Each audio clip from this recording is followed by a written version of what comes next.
They say if you hear your name whispered from the forest, you've already been chosen.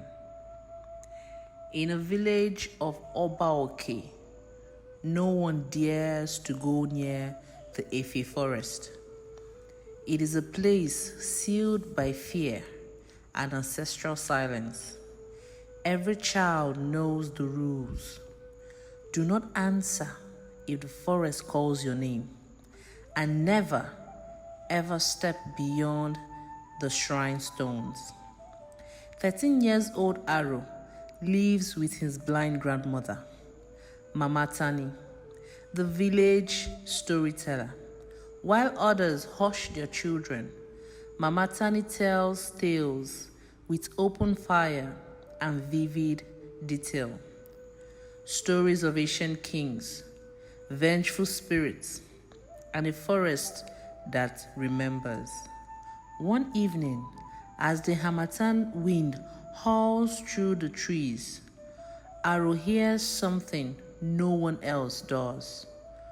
Aro, Aro, help me. He bolts upright. The voice is soft, broken, and coming from the forbidden forest. The next morning, Aro wanders close to the forest edge, past the shrine stones.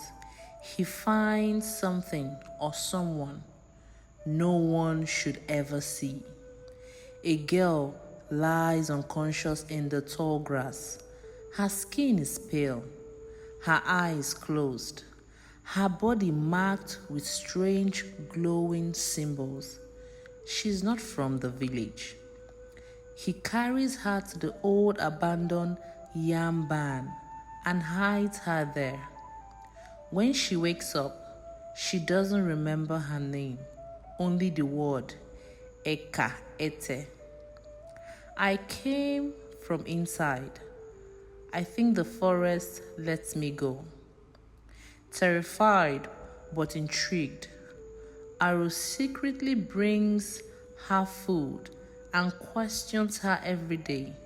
She seems innocent, but the earth trembles when she speaks, and the birds stop singing when she weeps. Days passed. The village begins to unravel. Goats vanish. The river turns red with silt. Crops blacken and die. The elders say the forest is angry. Aro watches the chaos, guilt, gnawing at him.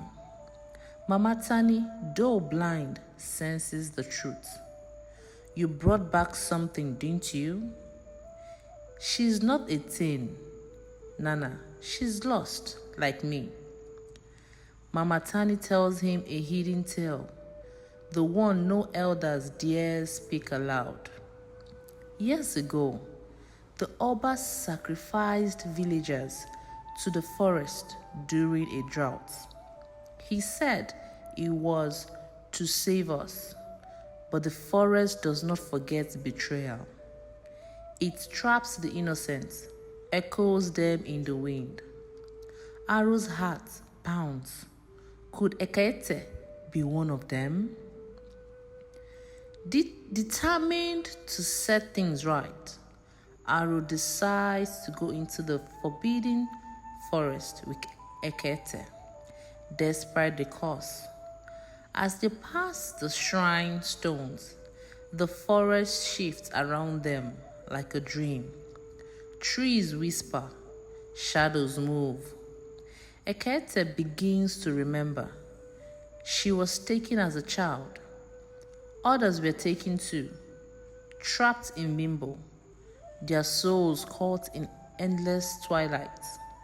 The spirit of Ife, a guiding goddess once benevolent, is now tormented by the betrayal of man. Deep within, Aro finds an ancient grove of echoes, filled with floating herbs, souls of the sacrificed, humming with pain.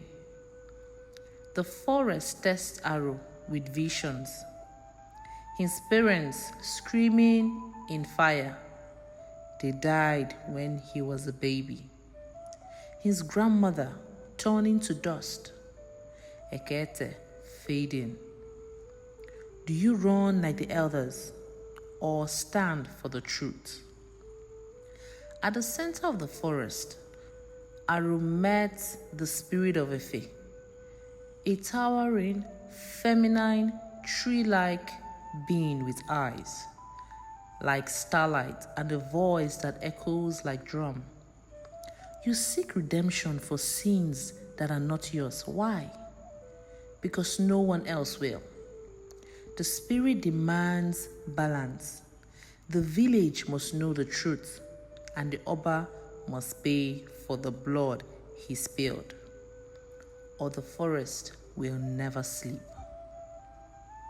Aro returns with Ekete and confronts the Oba during the Festival of Ashes, when villagers gather to burn away bad spirits. He tells them everything. At first, no one believes until Ekete speaks, and the markings on her skin glow. The sky darkens, the wind howls, the spirit rises from the forest, wailing in the language of grief.